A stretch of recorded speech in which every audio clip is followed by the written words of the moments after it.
Welcome to Poker Professor, an online poker school designed to make you into a stronger poker player. This tutorial is intended to help make any new poker player into a winning player in only 4 minutes. We've been able to summarize the foundations and details of the no-limit Texas Holdem short stack strategy into this short tutorial.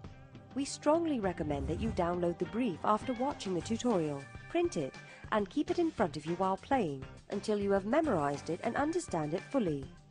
Beyond the fact that this system has been mathematically proven, this strategy is being implemented by many winning players on the Holdem felts and is critical for your success.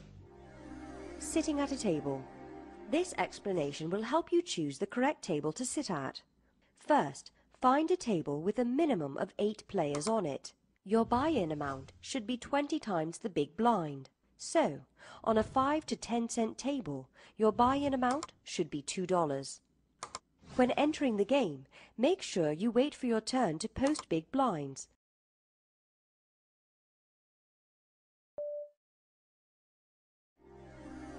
Seating position.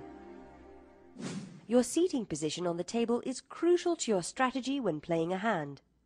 Your position is described in 3 ways: early, middle, or late, depending on where you're seated compared to the player who has the dealer button. Starting hands. The key to winning with your short stack is to only play a very select few strong starting hands. After receiving your starting hand, depending on your seat position and the actions of the players in front of you, there is a certain strategy to adhere to. Looking at this table, you can see that Group A hands are very strong and will always be played. Group B hands are almost as strong and will be played almost always. Group C and D will be played according to what happens at the table, your position, and the actions ahead of you. If you're holding Ace-Jack, which falls into this group, and are sitting in a middle position, you should raise if the opponents playing in front of you haven't.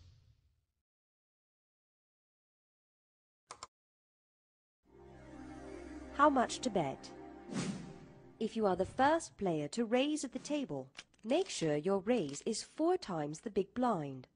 So if the big blind is 10 cents, raise to 40 cents. For each player that calls the big blind in front of you, you must add 10 cents onto your raise. For example, if your starting hand is Ace-King and you're in an early position, you should raise to 40 cents. If 2 players in front of you called the big blind, then your raise should go to 60 cents. If your opponent raises before your turn, make sure your re-raise is 5 times the amount of the raise, or if you intend to make a bet that will leave you with less than 5 times the big blind, go all in. For example, say you're holding queens in a late position, and you have seen a call and a raise in front of you. Then you should go all in. Flops and facing re-raises. After the flop is revealed, always go all in, assuming you raised pre-flop.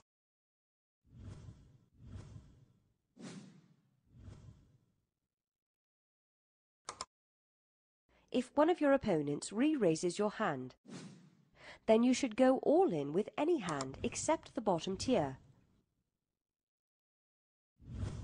After your stack has reached 30 times the big blind, or in this example, $3, it is time for you to leave the table.